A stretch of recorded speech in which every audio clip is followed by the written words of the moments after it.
Oke, halo semuanya, perkenalkan saya Meser dari howtobuild.com, recording on the go. Dan di video kali ini saya mohon maaf mungkin kalau kualitas videonya kurang begitu bagus dan kualitas audionya juga, tapi nggak apa-apa. Di video kali ini saya ingin membahas tentang bagaimana membuat inline preamp ya. Dan sebenarnya ini sudah saya pernah bahas juga di video Q&A pertama tentang inline preamp dulu ya, di 1500 subscriber. Tapi kita akan bahas lebih detail tentang inline preamp ini. Nah, bagaimana sih cara membuat inline preamp? Sebenarnya gampang banget ya. Sudah banyak sekali skematik dari inline preamp atau mic aktivator atau mungkin istilah yang lainnya ya, mic booster untuk microphone dynamic di internet. Teman-teman bisa cari di Google ya, fathead skematik, maka teman-teman akan mendapatkan skema-skema macam ini, macam-macam ya. Mulai dari yang paling simple ya seperti ini adalah skematik dari fathead yang versi lama yang dulu hanya menggunakan pair NC fat ya, atau fat, dan ini match. Nah, kalau yang sekarang yang terbarunya dia menggunakan quad match ya, jadi menggunakan 4 buah NC fat ya. Contoh seperti ini yang Upton MA1 ini juga sudah menggunakan 4 buah, jadi perbesaran gainnya lebih tinggi dan juga lebih low noise. Nah, teman-teman bisa bikin ini, cuman yang saya bikin adalah yang versi yang simple, yaitu ini hanya menggunakan beberapa komponen saja. Nah, kenapa kok inline preamp ini kita bahas di video ini? Kita tidak membahas bagaimana cara nyoldernya ya. Kalau nyolder kan hampir semua sama cara nyoldernya, cuman kita bahas tentang skema ini ya. Kenapa kok menggunakan 2 NC fat, dan ini ada hubungannya dengan input balance ya, karena inline preamp ini input dan outputnya balance ya, tidak seperti preamp murah pada umumnya. Dan kenapa dan apa yang membuat inline preamp itu pada umumnya harganya mahal ya. Oke, sebelum kita masuk tentang skematik ini, kita perlu pahami dulu konsep dari input balance ya. Nah, di sini ada beberapa gambar yang mungkin bisa menjelaskan, dan saya akan bantu jelasin ke teman-teman apa sih input balance itu. Nah, buat teman-teman yang sudah paham mungkin bisa skip bagian ini, tapi mungkin bisa jadi penguat ingatan juga tentang bagaimana cara kerja input balance ini. Nah, mungkin kalau saya ada salah juga mungkin nanti bisa dibetulkan. Nah, kenapa kok disebut balance ya, seimbang? Nah, disebut seimbang karena sinyal yang melalui itu ada dua, yaitu sinyal dengan fase positif dan sinyal dengan fase negatif. Nah, kalau kita lihat spool microphone dynamic itu kan membrannya bergerak itu kan maju dan mundur ya kan. Nah, dan otomatis di kutubnya juga memiliki fase yang berbeda, satu fase positif, satu negatif, satu seolah-olah mendorong, satunya lagi seolah-olah menarik, semacam itu ya. Nah, digambarkan di sini. Nah, di sini ada 3 jalur ya kan, 2 jalur sinyal dan satu lagi jalur untuk ground. Nah, pada umumnya input balance atau jalur balance itu sinyal itu 2 sinyal dan satu lagi ground, jadi ada 3 jalur ya. Maka lebih sering kita temui untuk balance itu menggunakan konektor XLR atau TRS. Nah, lebih sering adalah XLR. Nah, kalau teman-teman lihat pengkabelannya semacam ini. Nah, jadi tidak digabung antara pin 3 dan pin 1, tapi dipisah. Nah, spool hanya nyambung ke pin 2 dan 3, sementara pin 1 itu ke ground atau body, jadi tidak nyambung ke spool. Dan koneksi seperti ini lebih aman dari phantom power karena tidak disambungkan antara jalur yang dilalui oleh tegangan 48 volt dengan ground, jadi tidak dikonsletkan. Nah, kebanyakan yang mic dynamic dikasih phantom power terus rusak itu kebanyakan pada kreatif ya, disolder antara pin 3 dan pin satunya. Nah, semacam itu. Oke, kita kembali ke balance input. Nah, kurang lebih seperti ini ya. Nah, ini kalau digambarkan ini mikrofon, ini adalah spoolnya ya kan, pin 2 dan 3, groundnya adalah body. Nah, kenapa disebut balance? Karena seimbang ya. Jadi ada dua line yang dilalui sinyal. Pertama adalah sinyal dengan fase positif ya, dia seolah-olah mendorong, dan fase negatif seolah-olah menarik ya kan, semacam itu. Jadi ini kebalikannya fasenya. Nah, terus kemudian masuk ke preamp itu bukan digabung, tapi yang fase negatif itu dibalik fasenya jadi positif, terus baru digabung. Nah, yang terjadi adalah ada dua efek di sini. Pertama adalah efek peningkatan sinyal, yang kedua adalah efek meredus electrical noise. Nah, di sini digambarkan ada electrical noise. Nah, electrical noise itu dari mana? Yaitu noise yang bukan yang dari kapsul mikrofonnya, artinya bukan dari suara. Noise itu terjadi karena mungkin terjadinya RF misalkan, atau mungkin radiasi dari adaptor, dari transformer adaptor semacam itu, dan lain sebagainya, entah itu dari antena wifi, bluetooth dan lain sebagainya.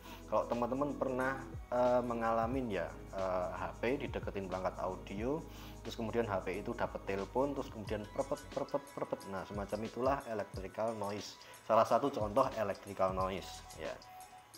Nah, itu noise itu nggak masuk melalui komponen pick up seperti mikrofon, enggak, tapi masuknya dari radiasi, entah itu ke kabel atau mungkin ke yang lainnya. Nah, umumnya seperti itu. Nah, jadi electrical noise ini tidak terpengaruh oleh fase positif dan negatif dari jalur yang dilalui sinyal audio. Nah, jadi baik jalur yang di pin 2 maupun di pin 3 ini fasenya sama untuk electrical noise. Nah, yang dari pick up-nya, dari komponen pick up itu berbeda fase positif dan negatif. Nah, pertama adalah efek penguatan. Nah, efek penguatan itu atau peningkatan amplitude dari sinyal audio, di sini digambarkan sine wave ya. Ini terjadi karena pertama di sini kita lihat, di sini adalah fasenya positif ya, timbul, sementara di sini adalah fasenya negatif, tenggelam ya kan. Ketika ini masuk ke amplifier ya kan, preamp penguatan input balance ini fasenya dibalik jadi positif, jadi timbul. Nah, misalkan 1 dB nih, di sini juga 1 dB. Positif ditambah positif sama dengan positif, 1 tambah 1 jadi 2, jadi peningkatan 2 kali lipat ya kan, semacam itu. Nah, hal inilah yang menyebabkan kenapa kok teman-teman menggunakan input XLR itu suaranya jauh lebih tebal dan kenceng ketimbang menggunakan jack Akai yang unbalance, semacam itu. Jadi ada efek penguatan. Nah, yang kedua adalah efek dimana electrical noise itu teredus atau mungkin bahkan hilang sama sekali. Jadi penggunaan kabel yang panjang itu lebih tahan terhadap noise. Nah, karena baik di jalur yang pin 2 dan 3 ini fase dari electrical noise-nya itu sama, tidak terpengaruh positif dan negatif. Artinya yang di sini timbul, di sini juga timbul ya kan. Di sini tenggelam, sini juga tenggelam. Di sini timbul, di sini juga timbul. Nah, jadi positif dengan positif. Ketika yang katakanlah jalur nomor 3 ini masuk amplifier dan dibalik ya kan, yang di sini positif jadi negatif, kita jumlahkan, kita tambahkan, kita gabung, negatif tambah positif sama dengan ke cancel, sama dengan 0. Jadi minus 1 ditambah plus 1 sama dengan 0. Jadi noise nya jadi hilang, semacam itu. Jadi ada dua efek pertama adalah penguatan sinyal, yang kedua adalah hilangnya electrical noise. Nah, kalau kita lihat masuk lagi ke skematik dari fathead ini ya kan, dia balance, ada dua penguatan sinyal. Nah, dua penguatan sinyal ini jadi pin 1 maupun pin 2 sama-sama dikuatin sinyalnya. Nah, bayangin aja kalau cuma satu aja yang dikuatin, ya kan, pin 1 aja. Ketika nanti yang pin 2 aja, yang ketika nanti pin 3 masuk kemudian dibalik fasenya, ya kan, efek dari penguatan sinyal itu ada, tapi efek dari noise cancellationnya atau fase cancelling dari noise-nya itu jadi nggak ada. Ya, jadi berkurang, katakanlah satunya dikuatin jadi 5 dB, yang satunya tetap 1 dB, maka cuman bisa nge-cancel 1 dB aja, jadi noise-nya tidak hilang secara maksimal, semacam itu. Nah, oleh karenanya baik jalur 1 maupun jalur 2 ini, pin 2 maupun pin 3 ini penguatan sinyalnya harus sama, jadi nggak bisa beda. Oleh karenanya dua NJFET ini harus memiliki peningkatan sinyal yang sama. Maka dari itu dibutuhkan dua buah NJFET yang match atau yang pair. Nah, inilah yang membuat inline preamp itu nek di pasaran itu cenderung mahal harganya. Oke, jadi itu tadi kenapa kok FET-nya harus match ya. Bayangin aja kalau perbesaran sinyal di kedua pin ini atau kedua sinyal ini berbeda ya. Satunya katakanlah gedenya katakanlah 20 dB, satunya 21 dB. Otomatis nanti bagaimana nge-cancel noise elektrikal atau noise dari RF itu tadi jadi tidak maksimal, semacam itu ya. Jadi ke cancelnya katakanlah noise-nya ada di katakanlah 5 dB gedenya, 5 dB. Nah, kemudian digedein jadi satunya 10 dB, satunya lagi 11 dB, ya kan. Nah, ketika dibalik fasenya, ya kan, yang tadinya minus 11 dB jadi 11 dB, akhirnya ke cancelnya cuma 10 dB, jadi sisa 1 dB noise-nya, jadi tidak maksimal. Dan itulah kalau match, katakanlah dua transistor itu atau dua FET itu match, ya kan. Nah, itu maka itu bisa dikatakan sebagai preamp kelas A ya, kelas A preamplifier. Nah, kalau nggak sama ya nggak kelas A, karena noise-nya masih ada, semacam itu. Nah, bagaimana cara mendapatkan komponennya? Sebenarnya komponennya banyak banget ya, yang jual sudahan. Dan kita coba cek, misalkan teman-teman misalkan cari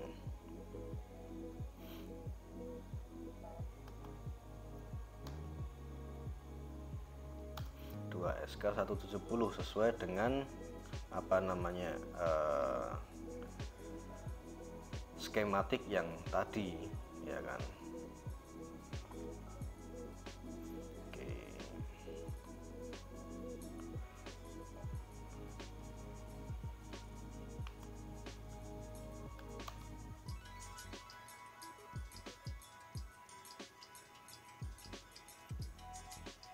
Nah, ada banyak macam-macam 2SK170 ya, dan saya sudah mencoba beberapa. Ada 2SK170BL, SK170GR, SK173F, terus kemudian masih banyak lagi ya. Dan untuk yang BL ini ternyata banyak yang kualitasnya kurang bagus, ya kan. Sama yang GR juga sama, banyak yang kualitasnya kurang bagus. Nah, teman-teman hati-hati, apalagi yang impor dari Cina, ya kan. Saya sudah coba impor beberapa kali di Cina, baik melalui Shopee maupun melalui AliExpress, ternyata banyak yang saya temukan yang palsu. Dan ini juga teman-teman yang di grup microcontroller juga ternyata juga sama, mengalami hal yang sama ya, beli sensor, ya kan, tulisan yang di print itu sesuai, tapi ternyata kok nggak bisa, tiwas diganti codingnya, tiwas di udak-udak rangganya, ternyata komponennya palsu. Dan saya ini sering menemukan. Jadi setelah saya cek di ESR, ternyata dia cuman NPN transistor biasa ya, bukan NGFET. Nah kalau teman-teman nggak bisa mengukur apa namanya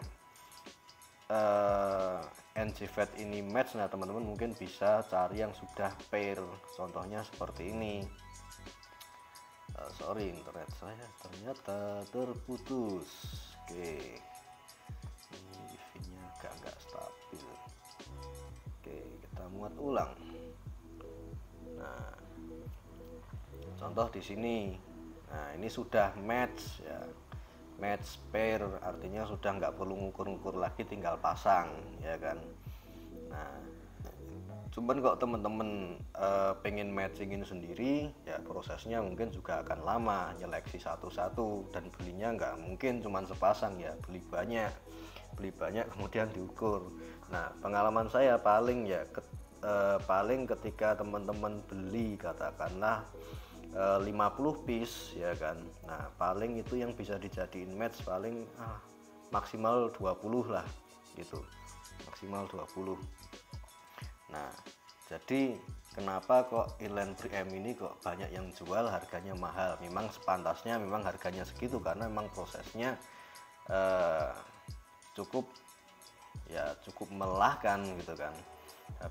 Pertama mungkin katakanlah kalau kita ambil harga termurah lah NGFET nya, itu katakanlah satu biji kita dapat yang kualitas bagus ya, bukan yang abal-abal ya, itu paling murah itu 8.000 belum ongkir untuk satu biji. Nah itu padahal kita butuh 2 ya kan, katakanlah nggak perlu match lah, kita nggak perlu bikin kelas A amplifier ya kan, kita asal-asalan aja 8.000 per biji belum ongkir udah 16.000 itu ya kan, belum konektornya ya kan. Konektor itu saya itu dapat harga 4.500 untuk yang konektor yang harga yang murah ya, itu kali 2 udah 9.000, jadi 9 tambah 16.000. Nah belum boxnya, belum ngeprintnya, belum keliling-keliling tokonya, kalau toko satu nggak ada ke toko yang lain ya kan, belum ke digital printingnya, belum packing segala macam ya, sekarang kan bensin naik ya, belum lagi antri dan kawan-kawan ya. Jadi cukup banyak sebenarnya effort yang dikerjakan ya, jadi saya juga aslinya juga lelah gitu kan. Nah jadi ini buat teman-teman yang mau belajar, nah ini tak kasih apa namanya caranya.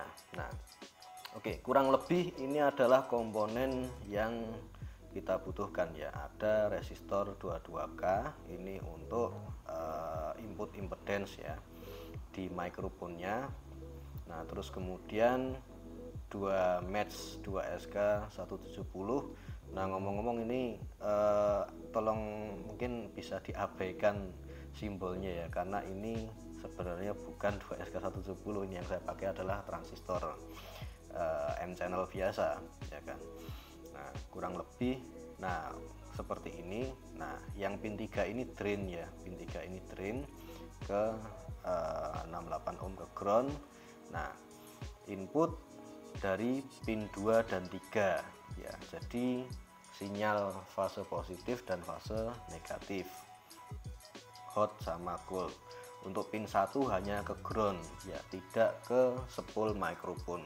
Nah yang spool mic dinamiknya hanya connect ke 2 dan 3. Nah terus kemudian dari output atau ke mixer atau ke phantom power itu juga sama, 2 dan 3, yang satunya hanya ke ground. Jadi jangan disambung, kalau disambung nanti konslet phantom powernya.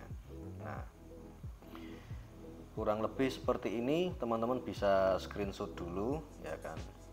Nah dari sini kita bikin apa namanya PCB nya, dan PCB nya ini saya bikin nanti file apa namanya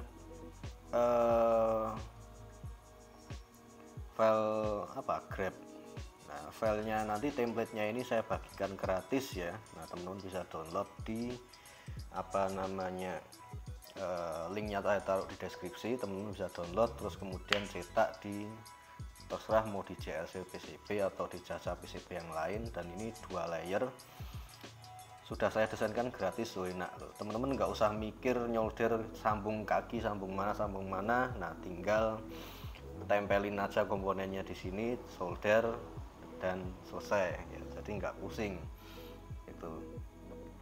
Nah, ini untuk input microphone-nya atau input XLR-nya ya. Terus kemudian untuk outputnya itu pakai pin kayak gini biasa. Nah, teman-teman bisa pakai ini bener-bener gratis ya. Nah, jadi saya nggak minta bayaran, tak desain ke wes. Nah, untuk tampilan 3D-nya seperti ini. Ini bagian mukanya yang tempat kita nempel komponen, kemudian untuk disoldernya bagian bawah. Nah, ini 2 layer sudahan. Dan ini sudah desainnya sudah untuk bagian belakangnya ini full ground ya. Jadi sebagai shield biar tidak gampang kena noise RF. Nah, ini yang bagian tebal ini juga sudah saya konekkan ke ground semua. Misal kita simulasikan pakai model 3D, model komponen, nah kurang lebih seperti ini nempelinnya ya kan. Nah, ini untuk pin satunya ini, terus pin 2 dan pin 3 ini juga sama, pin 1 kemudian pin 2 dan pin 3. Nah, ini untuk outputnya ke apa namanya, output, dan juga tegangannya juga dari sini, dari phantom power. Nah, teman-teman bisa coba bikin sendiri ya, saya nggak ngasih tutorial apa namanya nyoldernya ya, tapi semoga dari video ini teman-teman bisa paham bagaimana cara kerjanya ya. Terus dengan paham cara kerjanya itu nanti teman-teman kalau pakai bisa memahami skemanya, terus misalkan pakai template ini juga lebih mudah ya kan, tinggal kirim ke katakanlah JLC PCB ya kan, cetak terus beli komponennya, kemudian solder sendiri. Nah, teman-teman bisa bikin ini, katakanlah bikin banyak channel pakai rak XLR itu kan, bikin katakanlah 5 channel ya kan, tinggal tempelin ini aja. Nah, oke, mungkin cukup sekian video kali ini, semoga bermanfaat ya. Filenya bisa di download, file file grab apa ini namanya, file kita coba upload. File Gerber ya, file Gerbernya bisa di download di deskripsi ya. Semoga bermanfaat ya, sampai jumpa di video selanjutnya.